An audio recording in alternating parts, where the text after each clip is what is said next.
I'm so happy to have Roy Reed here today. He's a good old friend of the department and former teacher. He's called now Professor Emeritus. And one of the reasons I enjoy Roy being back here is that not that the other professors are not equally as outraged by bad grammar, but I don't think that they shout about it as much as Roy and I do. And I'll have to tell you, because I'm not sure everybody in the room knows what this is, I have to explain to you what a false title is. Oh, good. A false title is when you say, student Zeke Martin. And student is not a real title. And Roy Reed will tell you it should not be used that way. If you want to identify him as a student, you should say Zeke Martin, comma, student, comma, and he's showing me one in here. Here we go. Here's a nice long one. Well-known jazz musician and Fort Smith native Alphonso Trent. Not only is that a false title, it's a way too long title to have before a name. Yeah. Well, so I teach this in my classes and to some success and not much, but I noticed on our Facebook page the other day there were some old photos of Roy and some other folks, and I had to read the blackboard behind because it just really tickled me. It said, if God liked false titles, he would not have invented articles. For those of you who are slow on that, that's A, N, and D. And this is the part I really like. And he would have strangled the Associated Press style book in its cradle. So, Roy is and was a renowned writer. He was a reporter for the Arkansas Gazette and the New York Times. He taught journalism here for 16 years. And as a teacher, he stressed not only the importance of telling stories accurately, but telling them well with careful attention to language. He graduated from the University of Missouri, where he got his BJ in journalism in 1951 and an MA in 1954. In 1953, he worked as a reporter for the Joplin Globe in Missouri. After 2 years in the Air Force, he went to work for the Arkansas Gazette, and then he attended Harvard as a Nieman Fellow in 1963-64, studying Southern populism and socialism, and was hired by the New York Times in January 1965 to cover the South. The civil rights movement was very much getting heated up, and he was quickly dispatched to Selma, Alabama, and I hope from your history you know the importance of that town, where he covered the historic Freedom March to the state capitol in Montgomery in March 1965.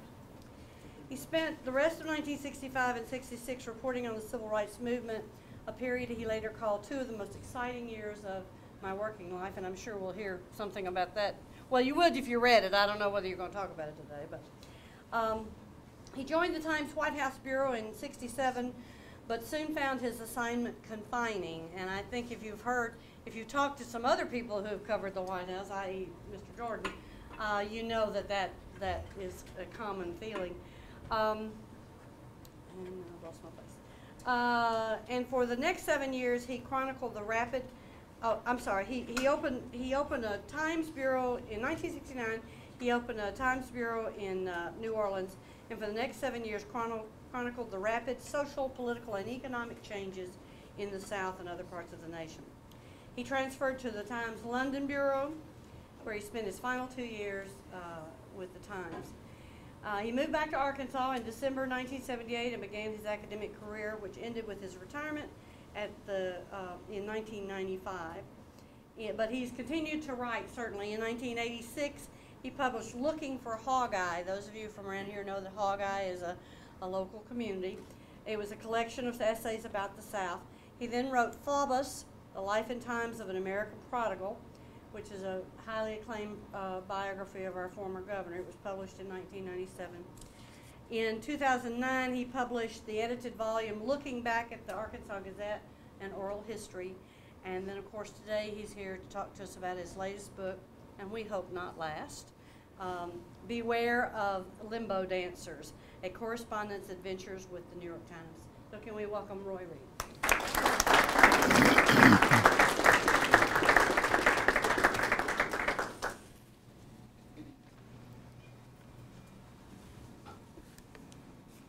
Thanks, Catherine. Appreciate that.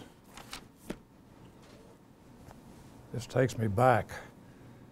Can you all hear me okay in the back? Barely. Barely? Okay, I'll. Old people can. All right.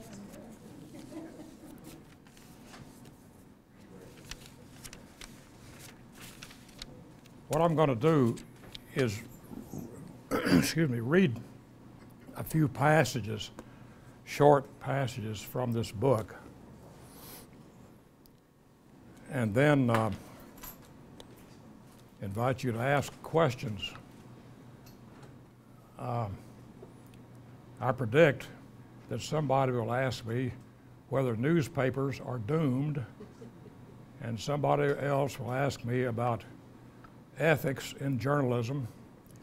I don't know the answer to either one of those questions, and I'll just put that out front right now.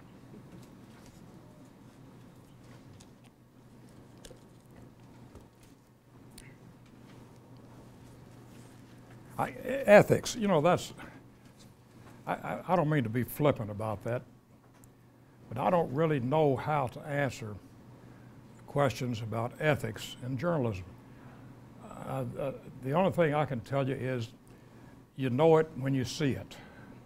I mean, you have a feeling, if you're at all in doubt whether you're doing something ethical or unethical, if you have doubts about it, then you better back off from it. Probably a conflict of interest. You know, if you're taking money on the side from some business to write a nice story about, that's a no-brainer. But anyway, if somebody has a specific question, I'll wrestle with it and talk all the way around it and probably not answer it. Let me start by reading a couple of pages from a chapter titled Moving South. I should explain that the previous chapter ends with some coverage by the Arkansas Gazette about racial violence in East Arkansas, which I had nothing to do with. I was already gone by then. And I start out this chapter by saying I was not there for any of that because I had embarked for the New World. I had no more idea where I was going than Columbus had when he pushed off for India. You remember? I looked up one day in 1965 and found myself in the intimidating newsroom of the world's best newspaper. In my fuzzed recollection, that newsroom was about a mile wide and populated by thousands of people who sounded funny when they talked. The paper had hired me precisely because the people who ran it thought I talked funny, and they needed such a fellow on the staff then. That there are many Souths has become a commonplace among scholars, but for the purposes of my story, I choose to stay mainly in just two, upland and lowland. The hills stretching from Virginia to Arkansas, and the plantation country south of them. Those are the regions that I have studied, experienced, worked in, and lived in. If there's a strong thread that binds all Southerners together, upland and lowland, it is a belief that government should be limited, meaning that it should not waste money on sick people or welfare for needy children. There are Southern men who believe that the only proper function of government is to wage war and to do so as often as possible. A war allows a gentleman to get mad and kill somebody without going to the pen. I think I better move over here where you all can get me a little closer to you.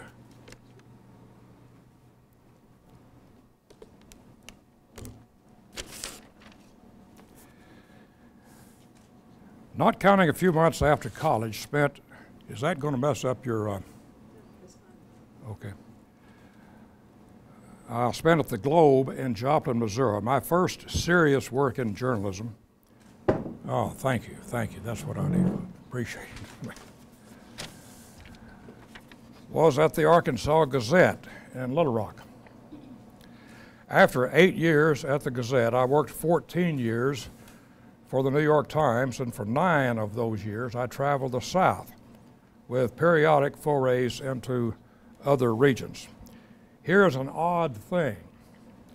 I always felt at home in the Upper South, from the Ozarks to the Appalachians.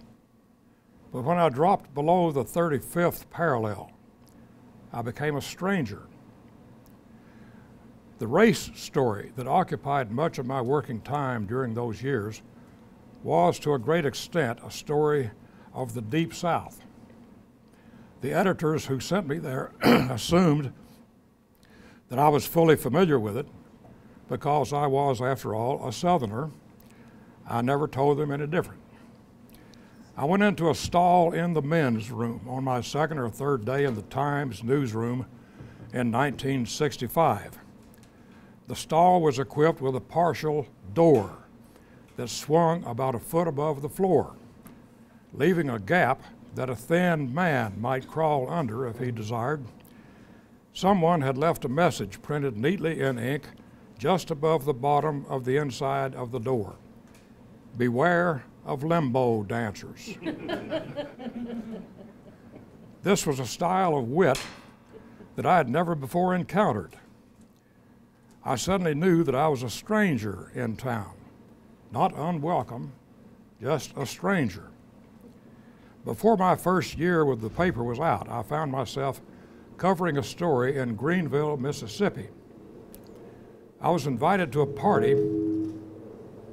We've got you amplified now. Everybody can hear you now. Good. Okay, I'll back up a little bit. Covering a story in Greenville, Mississippi. I was invited to a party at the country estate of Betty and Hodding Carter Jr., the owners of the Delta Democrat Times. The crowd spilled onto the lawn in late evening, and one of the Carter sons, either Hodding III or Philip, produced a bar of some kind, maybe a broomstick. People began to bend backward and duck walk under it as the men holding the ends lowered it further and further toward the ground. I struggled under it once or twice, enough to make me understand that you have to be young or drunk to dance the limbo. Is this, it seems to me I'm swallowing my own.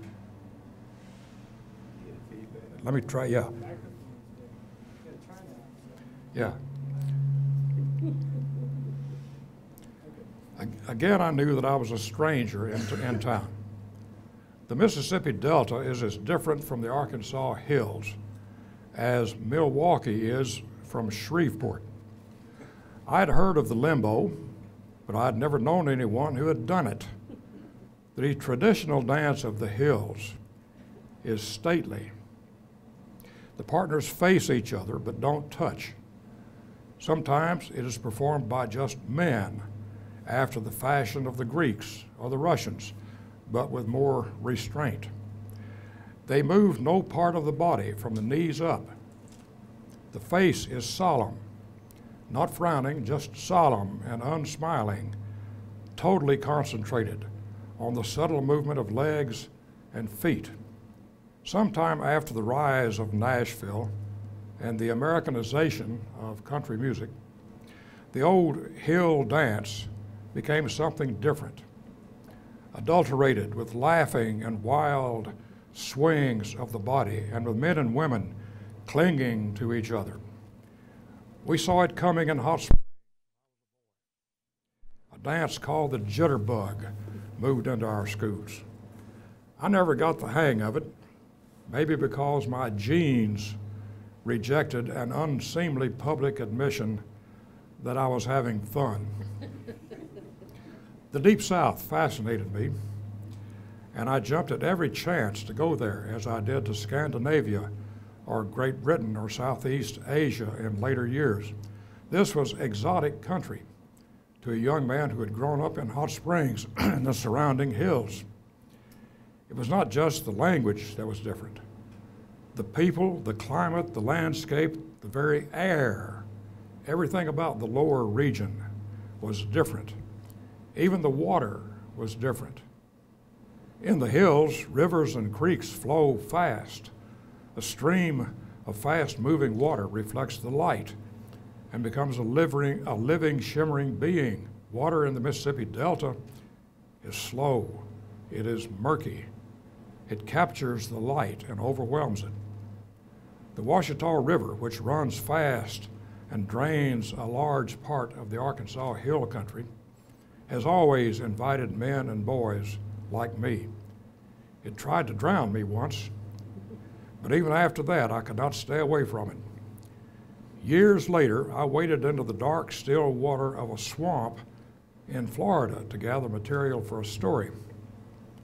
My guide was a young man who had grown up in and around the swamp.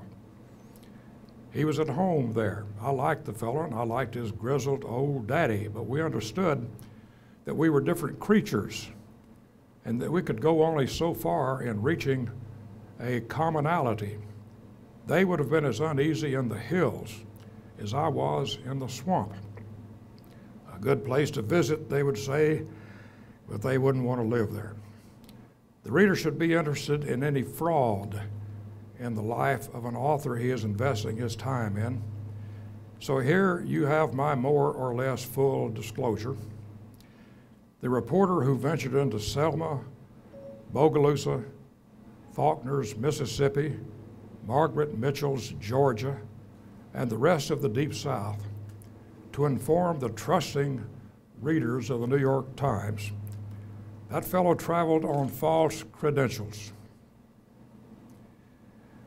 He was not a Southerner, as the nation perceives the beast. He was a tourist, a really anxious tourist. My first experience in the Deep South was in the Black Belt of Alabama, a region as exotic to me as Germany and filled with not dissimilar apprehensions. People were killing people there, not impersonally as appeared at first blush, but in deeply personal ways, born of the deepest hatred and fear. Thank you for this.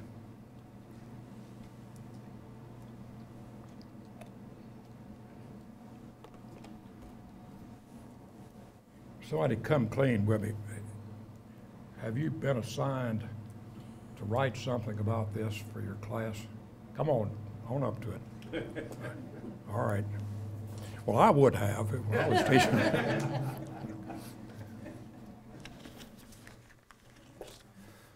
Most of this book, not most of it, but the middle part of it, the heart of the book, concerns covering the civil rights movement in the 60s. I actually spent something over 2 years traveling out of Atlanta to various hot spots around the South, most of them in Alabama, Mississippi, and Louisiana, occasionally other parts. But the core of the book is I'm not repeating the stories. You know, I did that the first time around. What I'm doing in the book is talking about covering the stories and what I remember about some of the people involved in the stories. Some of them I liked and some of them I did not. I want to read a short passage here about an event that you probably have studied in your American history classes.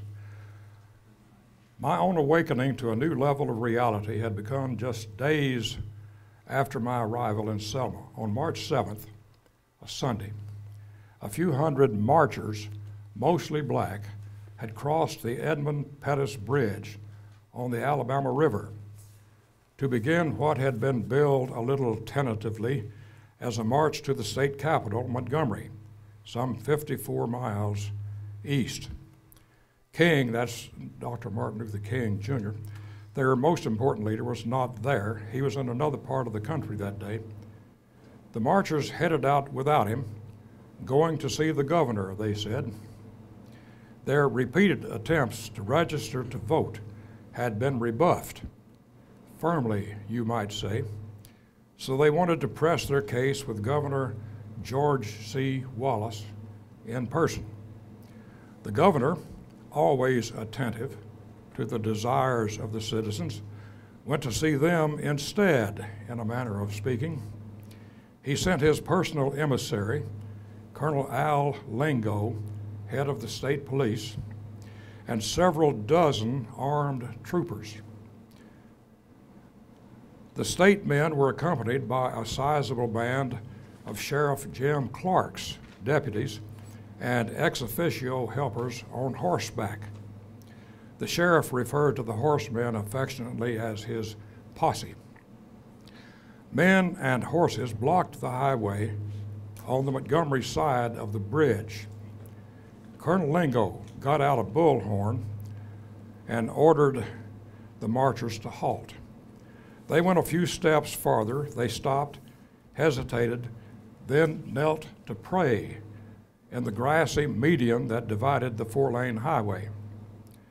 At the head of the column were John Lewis, the young chairman of SNCC, that's SNCC, Southern Nonviolent Coordinating Committee. Student, what did I say? Oh my God, no, student. Last week I was driving through Nashville and Norma looked up and said, there's the exit for Fisk University. And it reminded me that, I won't say most, but a lot of the students who formed the Student Nonviolent Coordinating Committee were from Fisk University. Some very bright people, and in this book I name half a dozen of them who made an impression on me.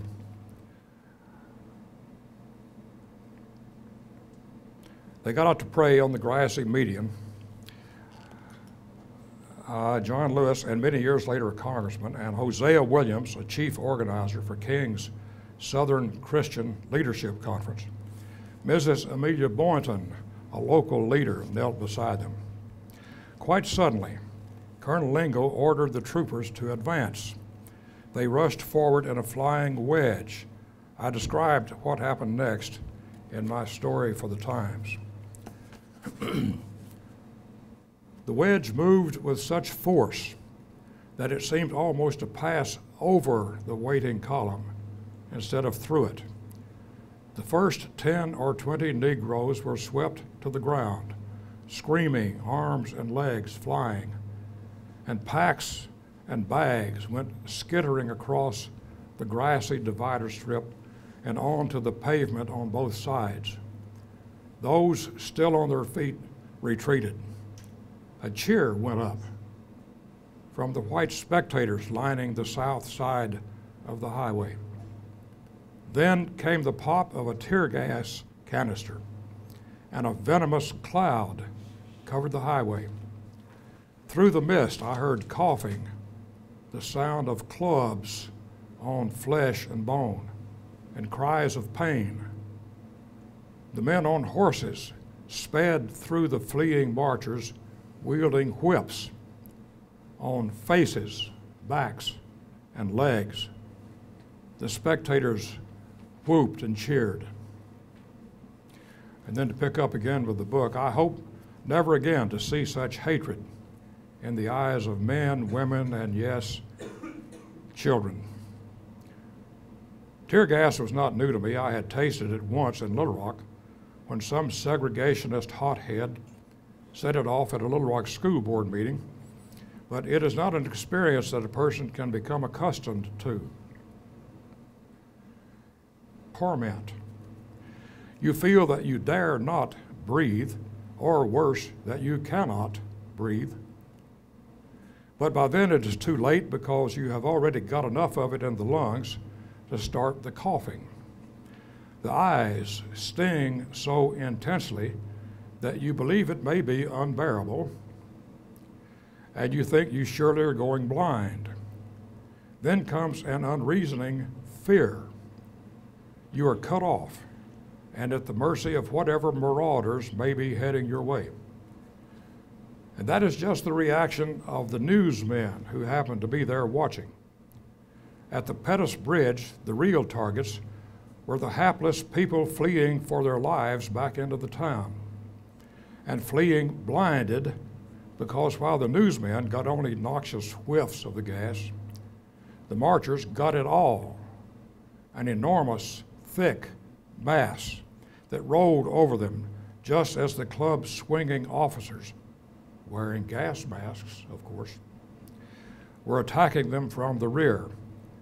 I saw many outrages covering the civil rights story, but for sheer brutality, I never saw anything to match the scene at the Alabama River crossing that day in 1965.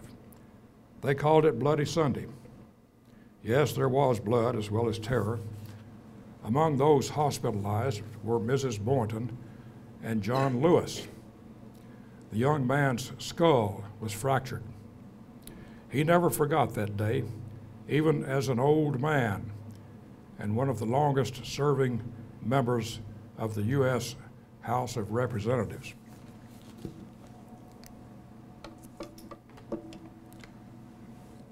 Any of you familiar with John Lewis? Have you seen him on television? Watched his career at all? There's an assignment for somebody. Do a paper on John Lewis. It'd be worthwhile. He's a great human being.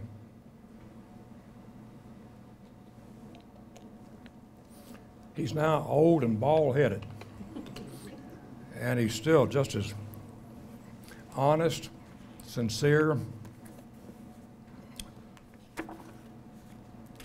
I had the honor of being asked to write his advance obituary for the New York Times, and I gave it more attention than I think I did to any piece of writing in the last 10 or 15 years. Luckily, he's still alive, but one of these days. Not all of the civil rights story was grim and bloody, and occasionally there'd be some diversion, and it had to be that way because of the colorful characters who were at large in the South in those days. And I have a few paragraphs here, 4 or 5, about one of my favorite villains, a man named Leander Perez. Let me just read this to you. Some of the segregationists of that time became famous. George C. Wallace tried several times to parlay the governorship of Alabama and his pugnacious resistance into the presidency. Faubus, that's our own governor, Faubus, swapped his youthful principles for 6 terms in the Arkansas governor's office. Lester Maddox won the Georgia governor's office by brandishing a pistol and threatening to use pick handles to keep Negroes out of his popular Atlanta eating place, the Pick Rick Cafeteria.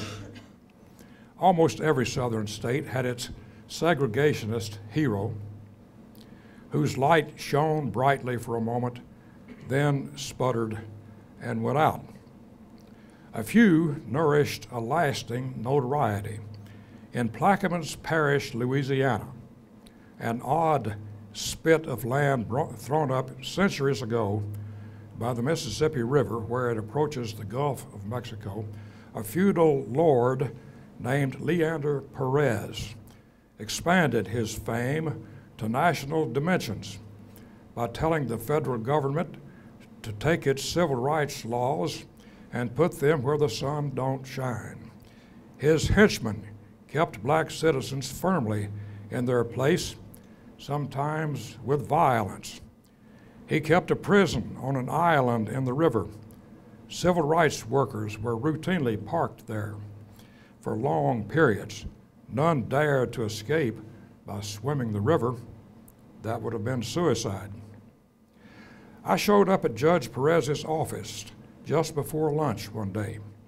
announced who I was, and was immediately invited to lunch with him and his courthouse colleagues. Perez led the way from his office at the end of a long hall. He placed me beside him in a position of honor. As we passed each office along the hall, his hand-picked team, he was the dictator, of elected officials, fell in behind us, apparently in a rigid pecking order that remained in place as we marched single file along a graveled highway shoulder to a nearby cafe. We seated ourselves at lunch in the same order. I sat at the right hand of the boss, and as the lunch got underway, food appeared magically, obviously pre-ordered. It became clear that I was the entertainment of the day, provided on the sudden like a gift from God. With the judge leading the way, each official took his turn poking fun at me and the national press. Years' worth of stored up venom was directed at my paper. I had no choice but to listen, grin, and pretend to enjoy it. I felt like a worn-out pincushion as I drove back to New Orleans. Earl K. Long, a friend of black citizens during the last years of the segregationist resistance, was governor of Louisiana during that time. He once directed a press conference question to the absent Perez. "What you going to do now, Leander?" he said. "The feds have got the A-bomb." I've wondered what would have happened if Perez's parish had seceded from the Union. There was enough anger among the whites of Plaquemines Parish and enough disgust with the parish in the rest of the United States to make it a realistic option. I can't imagine a 20th century Lincoln sending troops into the swamps to keep that crowd in the Union. The new nation would have consisted of a 100-mile stretch of the Mississippi River with just its banks and adjacent marshes. Land in Plaquemines that is fit to build on is barely wider than an 18-hole golf course on either side of the river. The sovereign nation of Plaquemines would have had more water than land. Without the U.S. Army Corps of Engineers to maintain the river levees and fight back the encroaching Gulf of Mexico, the country would have had a lifespan of about 30 years. It would have gone underwater about 1990. Mark Twain in Life on the Mississippi, good God, come and sit down. You slipped in. Come on, there are plenty of seats up here. Arthur? Somebody get up and let that woman have a seat. Good timings. Mark Twain in Life on the Mississippi said he had read in some learned article that the great river had been growing steadily shorter over the centuries by overflowing its curves and twists and thereby becoming straighter. He deduced that the time would come a few centuries hence when the river would be so short that New Orleans and Cairo, Illinois, would be twin cities. He surmised that in the distant past, the Mississippi had stuck out over the Gulf of Mexico hundreds of miles like a fishing pole. There's an entertaining thought. The ancient nation of Leander Perez, lying cheek by jowl with Venezuela, making him neighbor to some Latin American warlord who would have appreciated his politics and made him feel at home. Excuse me while I get into this. While you're drinking, I want to say something. I forgot to tell you guys that when we're done here at 3:20 or before, we've got a reception downstairs in the reading room, and we'd love for you to come down and have some refreshments and talk to Roy.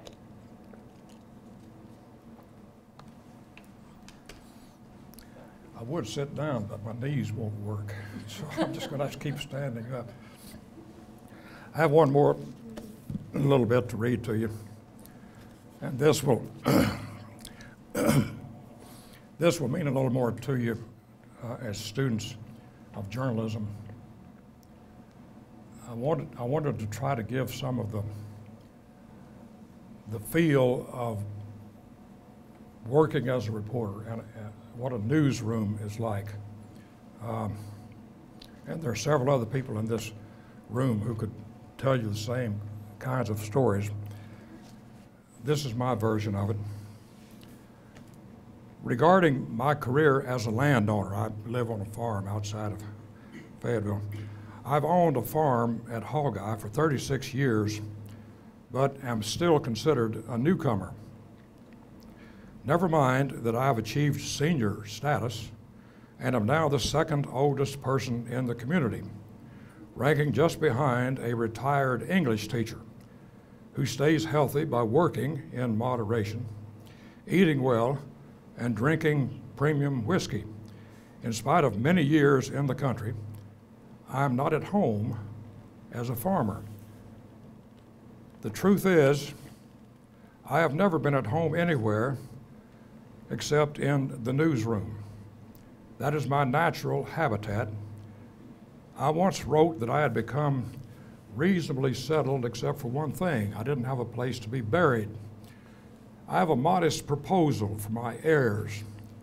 Cremate my remains and ask some friendly editor to find a place for my urn in his or her newsroom. Don't ask for so lofty a resting place as the copy desk or the wire editor's office. Just park me on the back of some untidy reporter's desk. And if people use my urn as an ashtray, what can I say? I do have one request.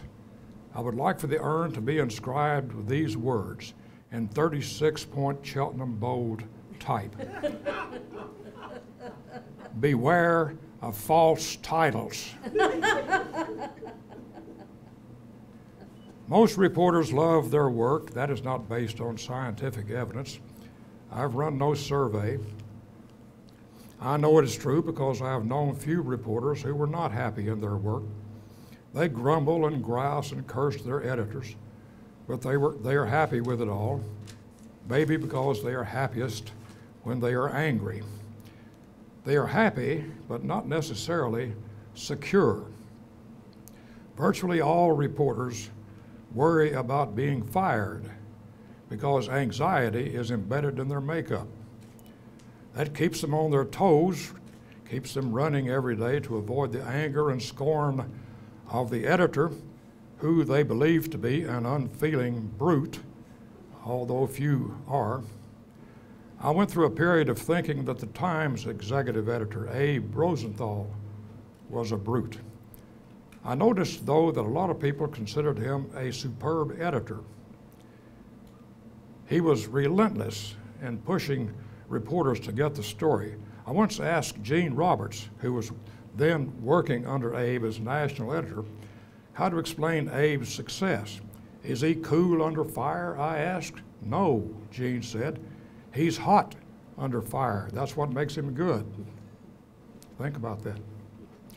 Some reporters who profess to be unhappy are faking it, pretending to be morose or cynical because they think that is expected of the mythical, hard-bitten reporter. Far from being cynical, reporters generally prefer to believe what they're told. If they don't, sources dry up and stop telling them anything. More important, their curiosity dries up if they stop believing. All it takes to cure a dangerous gullibility is being stung a few times. Then the youngster learns the wisdom of the adage, if your mother says she loves you, check it out. Those who become truly cynical and unhappy seldom make good reporters.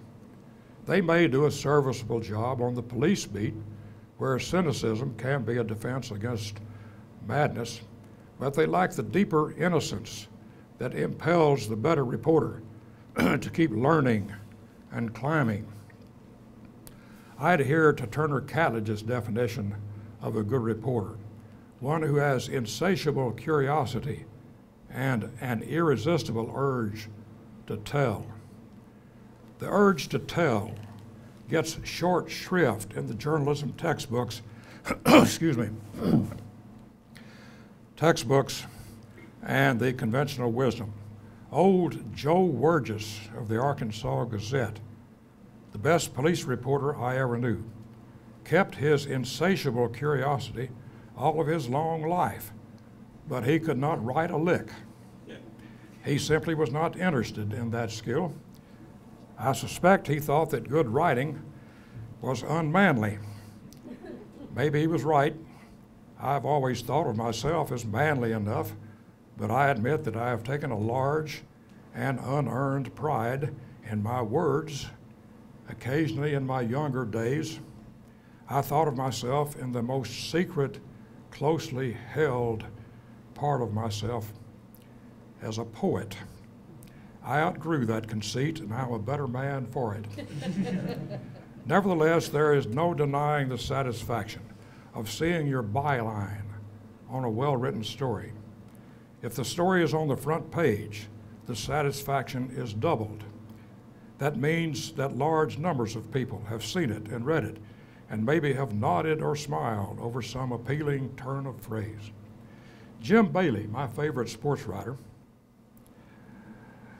is always worth reading. Every news story or column of his has at least one sentence that makes me want to say, "Listen to this, Norma." I have no interest in boxing stories unless they are written by Jim. Years ago, he covered a match in Little Rock and noticed that the eventual winner had trouble keeping his trunks on. They were too large and kept sliding down, meaning Jim said that he had to fight one-handed, the other hand being required to hold up his trunks. When the boxer was awarded a winner's belt, afterward, Jim noted that nobody ever needed one more.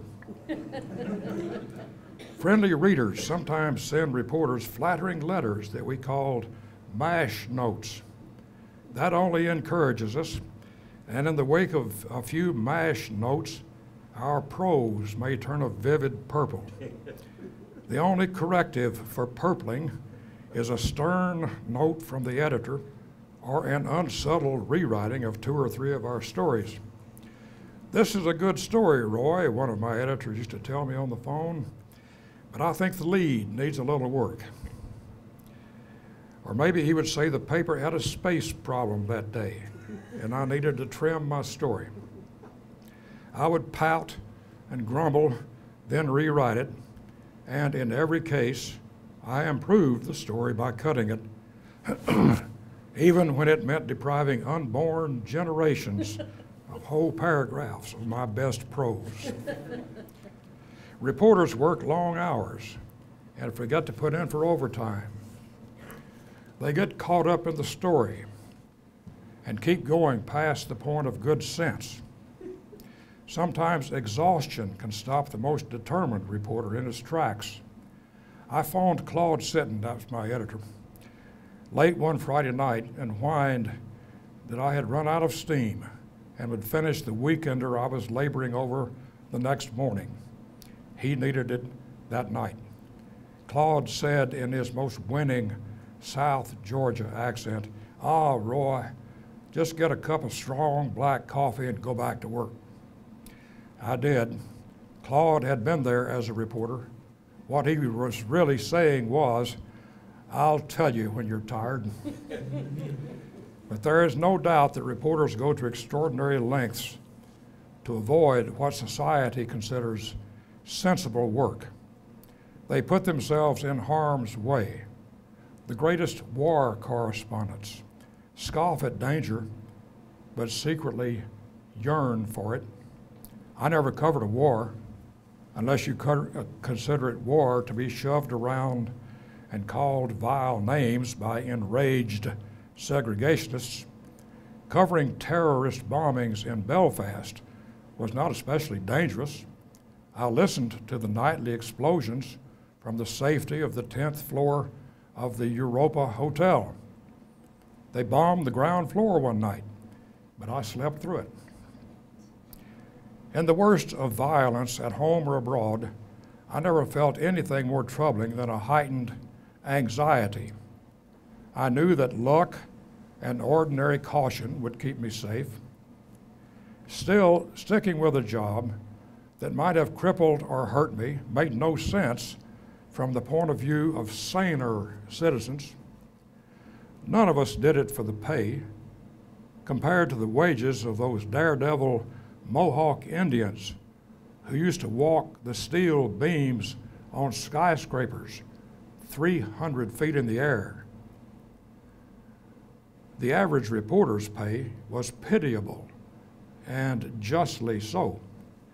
Aside from the occasional danger, good reporters routinely abuse their bodies, their minds, and their families. We accept the low pay as a fair trade-off for being allowed to do something we love. Most of us can't explain very clearly why we do it. I think it may be because we cannot imagine anything else we would rather do. Remember the front page. Hildy Johnson summons all his strength and walks away after a great scoop that has just landed in his lap. He does take a few minutes to write and turn in the story, but then he resigns from the paper so that he can keep his promise to marry the woman he adores. His editor, Walter Burns, saves poor Hilty from this lapse by a callous trickery and keeps him on the job. Have any of you seen that as a movie, maybe at the front page? Walter Matthau? Walter Matthau, His Girl Friday. same story. You remember the end? Burns says, "My boy, I wish you well, good luck in your marriage. I'm going to give you this watch of mine, my only pocket watch as a going away present." And as soon as Hildy and his bride are safely on the train, he calls the station in the next town. He says, "Stop that train and arrest Hildy Johnson. The son of a bitch stole my watch." Early one morning, I heard a reporter being interviewed on National Public Radio. Charles Bowden talked about his book, Murder City, Ciudad Juarez, and the global economy's new killing fields. He described the daily reality of the city across the river from El Paso. 50% unemployment, 100,000 manufacturing jobs lost, the only remaining jobs paying slave wages, over 2,000 murders a year because of the drug trade, a survey finding that 40% of the young men of the city aspired to be contract killers for the drug cartel. Chilling, terrifying facts. The interviewer asked him why he kept going there, putting his own life in danger with every trip. His answer moves me deeply. "There have to be witnesses," he said. "Somebody has to write this down." That's all I have to say today. If anybody has a question about anything except technology or ethics, I'll try to answer it. Anybody? I've got one. Catherine? Upper South and the Lower South, and you may know I grew up in the Arkansas Delta, and then I lived in the Hill Country most of my adult life, and I know that I've come across some people, and at times I feel like my comfort up here is that I don't encounter racial discrimination as often as I did when I lived in the Delta. But then I've also talked to, especially to African American people, who say they would much rather live in the Delta where it's up front than in the Hill Country where people may hide their prejudice, but they have just as much and based on less experience than those in the Delta. Can you comment on that at all? I think there's a lot to that. It is more open in the Delta, or certainly was 50 years ago, and I assume it still is. Although have to tell you, I was called to account by a friend. I was asked to speak about this book at a book club that my wife is a member of. And Jack Grove, the old university music teacher, some of you know Jack, said, you've got a line in here somewhere that says that it's hard to find, or it's impossible to find maybe, an openly avowed white supremacist anywhere nowadays. And then he proceeded to name me 3 or 4 of these little ragtag organizations, like what is it, the cross, the flag, and the Sword of the Arm. Anyway, there are still some of those around, and so they are open. They say openly, I'm a racist, and here's my reason for it. But that is, they're anomalies certainly, and very, very few. And my point, I'll stick with my main point, that it's no longer considered the thing to do in polite company to be a racist, to sound like a racist, to talk racism. There are millions of people who are still as racist as ever. No, that's not right.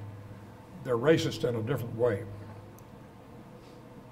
None of these folks, with the exception of these little groups, these white supremacists, none of these folks are willing to go out and kill for their beliefs the way they did in Selma and all up and down Alabama and Mississippi, and Bogalusa, Louisiana. They're no longer willing to beat up folks, break up meetings. There's been an interesting and I think very important change. The fact that it is no longer acceptable in polite company to be a racist. That may not sound like very much to young people who've never known that other open kind of brutal racism that I talked about in this book and that people lived with every day. It's still there, but it's in a much subtler form. And on the one hand, it's not as bad. On the other hand, it's worse because how do you fight it? How do you fight it? As Buddy Portis said about Pat Owens one time, you can't wrestle old Pat because you can't get a hold on him anywhere. You know, you can't, he's too fat. And that's the case with this new racism. You can't get a hold on it anywhere. It's subtle, it's nuanced, and I don't know how to fight it, but some of you folks will have to figure it out. Yeah. This new racism that Who you're are talking- you? My name is Landon Reeves. I'm a student at the University of Arkansas. Good, thank you. Student of journalism. I was wondering, it's taken us over 30 years just to get where we are now, where racism is taboo, socially unacceptable, as you said. But now with racism changing, how long do you think it's going to take for us to combat it, the new form of it? Where do you think we'll be in 10, 20, 30 years? How do you think it's going to go? Well, as I said, that's going to be your job. I'm kind of glad I'm not responsible for figuring it out anymore, but somebody will. I can't help feeling that part of the solution will come, the old-fashioned racism against African Americans is now being blindsided by a new racism against Hispanics, you know, who are now maybe the #1 minority in the country. I don't know, but if not, they soon will be. And the prejudice against those folks is pretty strong, and some of these old-fashioned white folks up in the hills they must be confused, you know, because they just figured out who the enemy was. It was black people. And now here comes these other bunch. You know, what are we supposed to do? Where do we fight? How do you make a stand? I don't know. But somebody will give us some. I'm sure people already are giving it serious thought.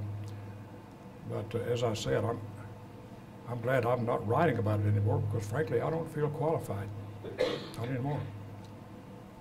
I was wondering if, how you covered the civil rights movement in a neutral or objective way, or as much as possible, and also if you wrote any stories in first person. I thought the passage that you read there might have had first person in it, and if that affected your neutrality or objectivity at all? I'll answer that question first. The first person thing, that was a very rare instance of the New York Times allowing the first person to be used in a news story. It was verboten.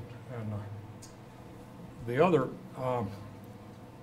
being neutral or down the middle, I talk about that a little bit in the book, but not very much. Frankly, it's a hard question to answer because there are millions of people out there who believe in their bones that the mainstream media are biased against their particular.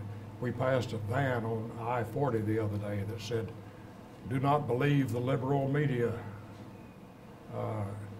and that's a hard thing to struggle against.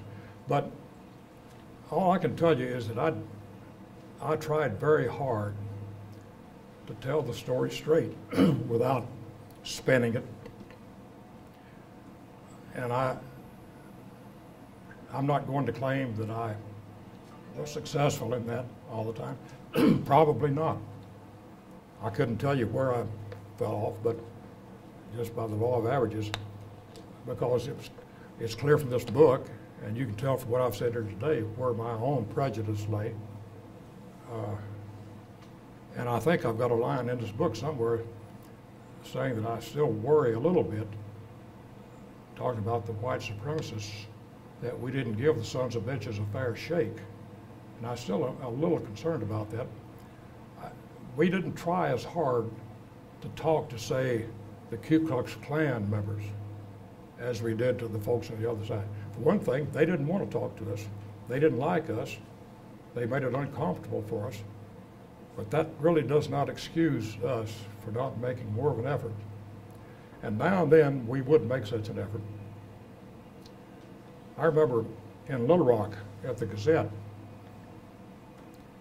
one of the 3 or 4 top leaders of the White Citizens Council was a lawyer named Amos Guthridge. And we all took turns covering Amos and his speeches and rallies, that sort of thing. And Amos was easy to talk to.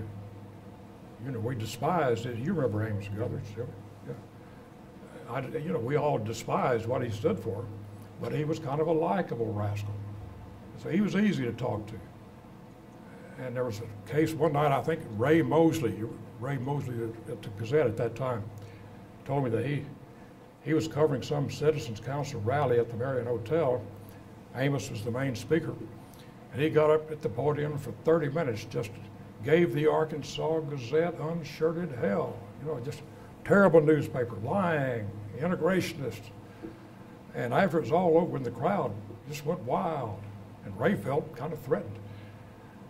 But after it was all over and the crowd had left, Amos came back and said, "Ray, did you get all you needed? You want to check your quotes with me? How can you get the idea?" But most of the folks on the other side were not that easy to talk to. They didn't want, they had their minds made up, and they figured you had your mind made up and they were going to change it. But we did try to be fair and balanced. We did. And I'm a little troubled by some of the news outlets today, especially online, that are there for one purpose only, and that's to present a point of view, a political point of view. And people read it for that reason. They like to read things they agree with. And that troubles me because a lot of these same folks don't bother to read the Democrat Gazette or any standard daily newspaper. They don't care to have just unfiltered facts, and I'm troubled about that. Any other questions? I've got Yes. one. Sorry. I'm Shelby Gale, and I'm a journalism student. As a younger writer, I think something that I struggle with is asking the question that's not necessarily a bad question, but I know the person I'm interviewing doesn't want to answer it. Mm-hmm. How did you overcome, getting the confidence to ask those questions that you need and that might stir up something with the person you're interviewing? For starters, I'd recommend that you don't take a a written list of questions with you. Because if you have it in your notebook, you'll feel bound to stick to that and nothing else. Kind of have in your head the general outline of what you want to find out. And then engage the person in a conversation and get them to talk. And then, very important, listen. Really listen to what they're saying. And then, in the middle of listening, the person will say something that will prompt another question. And if you were slavishly making notes about your own list of questions, you'd miss that. You'd miss it. But you got to be willing to jump in with a new question instantly when the interviewee says something that you think needs to be followed up on. But if you take that view to it, the shyness, the uneasiness will kind of melt away.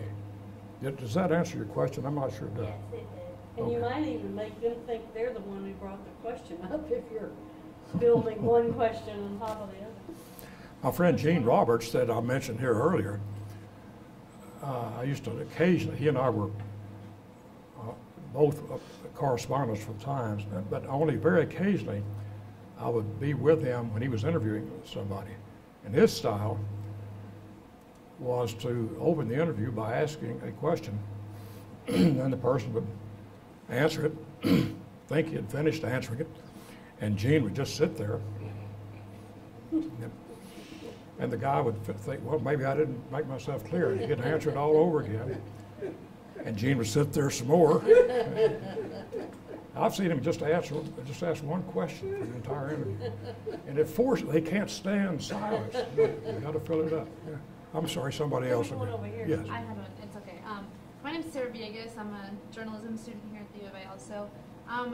You mentioned kind of, back when you were talking, you said, maybe we should have pressed a little harder to ask these different groups, different questions and things. And then you kind of made like a side note saying, maybe now we would try a little harder. How do you think reporting has changed since you were out in the field and doing things? Well, the short answer is I don't know, because I've not been out among you and the other younger reporters to see you work, and I would really love to do that. But I'm guessing that basic reporting hasn't really changed that much. You still interview people, you still search documents, you do your homework, and then you write the story. I guess maybe what I mean is, have you noticed any kind of change in the content of news stories that get published today versus how they were before? Does that make sense? Not really. I think it's the quality of reporting. I think is still pretty high. I subscribe to 3 papers in my house: the New York Times, the Arkansas Democrat-Gazette, and the Arkansas Times. The weekly Arkansas Times, which is frankly a point of view paper, a liberal paper. I take it for fun because it agrees with my own. I take the Democrat Gazette, because I need to know what's going on in Arkansas, in northwest Arkansas, which they also publish. And they do a pretty decent job of covering national and international news. And I can't tell much difference between the reporting, the content, than it was 50 years ago. I think they're still, they're honest reporters. You've got one of them here on your own faculty, and he can. I think you might tell me the same thing. I don't know, but it's pretty much the same. And that's the thing. People ask me now and then, are newspapers doomed? And no, they're not. Of course not. There's always going to be a demand for honest information, honestly told. Whether it's like yesterday in Arkansas, 2 people were killed in accidents somewhere around the state. And how do you spin a story like that? No, and all the way up to, my son works for the Arkansas State Senate, and he's busy getting ready for the next session of the legislature. The legislature is covered by a band of reporters in Little Rock. She used to be one of them.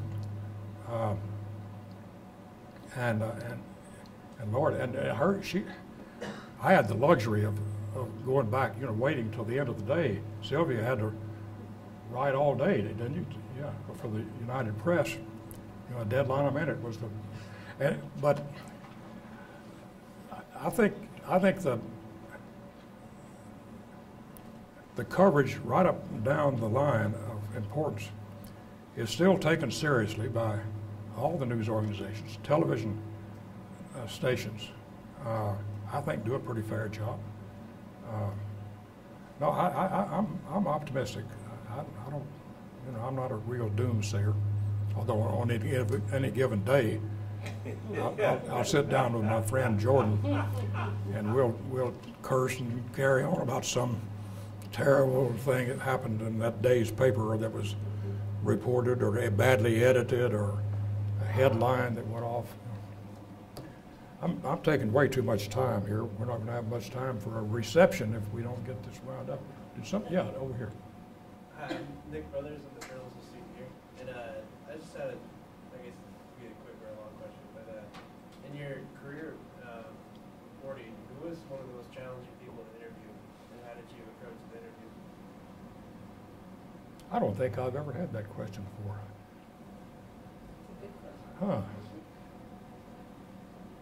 I don't know. They ranged all the way from dead to easy, like Hubert Humphrey. Well, Mr. Vice President, what do you think? This, he's all. That's no work at all. But George Wallace, I would have to put up close to the top of big difficulty, especially before he was nearly killed by an assassin. Back when he was very full of himself and terribly assertive little guy, mad at the world, chip on his shoulder, hated the press, regularly in his speeches would denounce all of us by name, the New York Times, Newsweek, all of us. And to sit down with him in person, he would do it because he had to, but he disliked that and he disliked us and made no real attempt to hide it. After he got nearly killed, I had occasion to go interview him 2 or 3 years later, back in Montgomery, Alabama. By then he was crippled, had to go in a wheelchair, and even George Wallace had softened, and it was an easy interview, and I couldn't believe it. He was a different man, but yeah, I guess I'd have to say George Wallace was one of the toughest. Maybe Sheriff Jim Clark. He hated us, and we had no use for him. And so, yeah, he was a bad guy. But and then there was a young member of the Student Nonviolent Coordinating Committee named Willie Ricks. We sat resting in my car one day and told me with a straight face, and when the revolution came, he just wanted me to know that if he got me in his gun sights, he'd pull the trigger. And I didn't know how to continue that interview. From a non-violent organization? Yeah, the SNCC. It was the other, they were not, well, they were then, back. Yeah, they back started. And Yeah, you have to remember that they kind of morphed into another philosophy. It became a black with some justification. We Well, have yeah. time probably for one more question. yes. Well, as a reporter, you couldn't add your own opinions or beliefs in writing about civil rights, but did you find that after you covered it, did your belief systems change at all? Not changed. I think they deepened.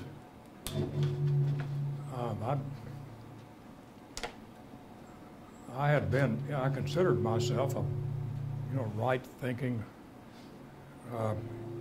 good Christian liberal. In fact, I went to the Pulaski Heights Christian Church. The pastor of the Pulaski Heights Christian Church was the only true Christian I ever knew. You remember Bert Cartwright, Sylvia? I mean, he was and I was part of that. But it was, I think my beliefs were pretty thin. I didn't have much to base them on. And the more I saw as I went around the South year after year, the more I understood why there was a kind of revolution going on in the country and why it had to be. And the intricacies of that deepened my own convictions. Yeah. Thank you for that. Anybody else? I know that Roy will take time to answer your questions in person downstairs, and Sure. so if we could just give him our thanks.